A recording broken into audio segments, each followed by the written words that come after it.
सावन सोमवार व्रत की ये पौराणिक कथा। शास्त्रों में सावन सोमवार व्रत का विशेष महत्व बताया गया है।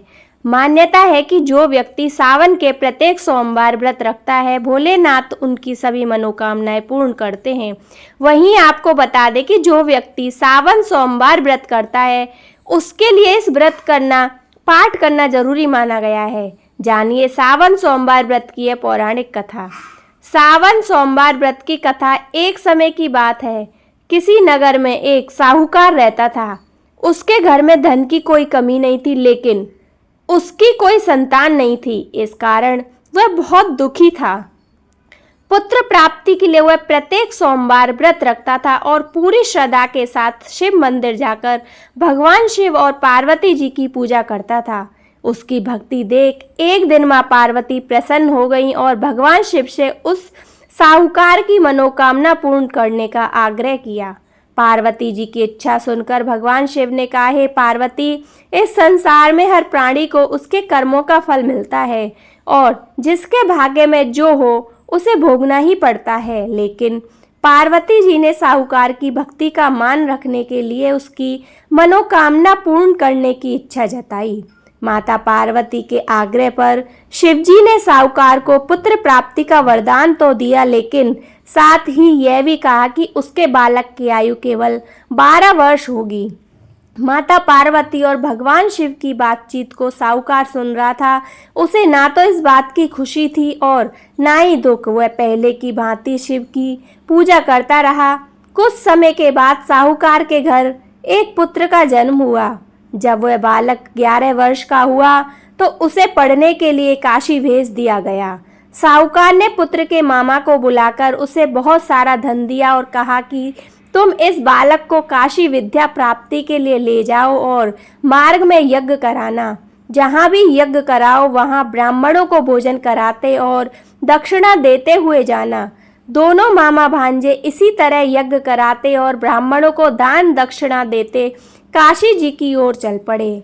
रात में एक नगर पड़ा जहां नगर के राजा की कन्या का विवाह था, लेकिन जिस राजकुमार के साथ उसका विवाह होने वाला था वह एक आंख से काना था। राजकुमार के पिता ने अपने पुत्र के काना होने की बात को छुपाने के लिए एक चाल सोची। साहूकार के पुत्र को देखकर उसके मन में एक विचार आया। उसने सोचा, क्यों न इस लड़के को दूल्हा बनाकर राजकुमारी से विवाह करा दूं। विवाह के बाद इसको धन देकर विदा कर दूंगा और राजकुमारी को अपने नगर ले जाऊंगा। लड़के को दूल्हे के वस्त्र पहनाकर राजकुमारी से विवाह कर दिया गया, लेकिन साहूकार का पुत्र ईमानदार था। उसे यह बात न्याय संगत नहीं लगी। उसने अवसर पाकर राजकुमारी की चुनरी के पल्ले पर लिख दिया कि तुम्हारा विवाह तो मेरे साथ हुआ है, लेकिन जिस राजकुमार के संग तुम्हें भेजा जाएगा वह एक आंख से काना है। मैं तो काशी पढ़ने के लिए जा रहा हूँ। जब राजकुमारी ने चुनरी पर लिखी बातें पढ़ी तो उसने अपने माता पिता को यह बात बताई। राजा ने अपनी पुत्री को विदा नहीं किया, जिससे बारात वापस चली गई। दूसरी ओर साहूकार का लड़का और उसका मामा काशी पहुंचे और वहां जाकर उन्होंने यज्ञ किया। जिस दिन लड़के की आयु 12 साल की हुई उसी दिन यज्ञ रखा था।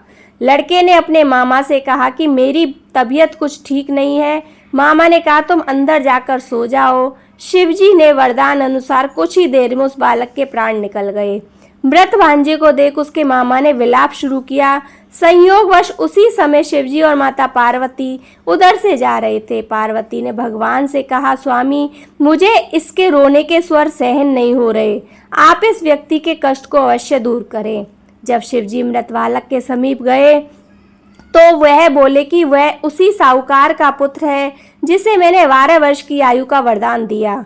अब इसकी आयु पूरी हो चुकी है, लेकिन मातृभाव से विभोर माता पार्वती ने कहा कि हे महादेव, आप इस बालक को और आयु देने की कृपा करें, अन्यथा इसके वियोग में इसके माता पिता भी तड़प तड़प कर मर जाएंगे। माता पार्वती के आग्रह पर भगवान शिव ने उस लड़के को जीवित होने का वरदान दिया। शिवजी की कृपा से वह लड़का जीवित हो गया। शिक्षा समाप्त करके लड़का मामा के साथ अपने नगर की ओर चल दिया। दोनों चलते हुए उसी नगर में पहुंचे जहां उसका विवाह हुआ था। उस नगर में भी उन्होंने यज्ञ का आयोजन किया। उस लड़के के सुसन ने उसे पहचान लिया और महल में ले जाकर उसकी खातिरदारी की और अपनी पुत्री को विदा किया। इधर साहूकार और उसकी पत्नी भूखे प्यासे रहकर बेटे की प्रतिज्ञा कर रहे थे। उन्होंने प्रण कर रखा था कि यदि उन्हें अपने बेटे की मृत्यु का समाचार मिला तो वह भी प्राण त्याग देंगे, परंतु अपने बेटे के जीवित होने पर समाचार पाकर वह बेहद प्रसन्न हुए। उसी रात भगवान शिव ने व्यापारी के स्वप्न में आकर कहा कि हे श्रेष्ठी, मैंने तेरे सोमवार के व्रत करने और व्रत कथा सुनने से प्रसन्न होकर तेरे पुत्र को लंबी आयु प्रदान की है। इसी प्रकार जो कोई सोमवार व्रत करता है या कथा सुनता और पढ़ता है, उसके सभी दुख दूर होते हैं और समस्त मनोकामनाएं पूर्ण होती हैं। बोलो हर हर महादेव। जय श्री कृष्णा। राधे राधे।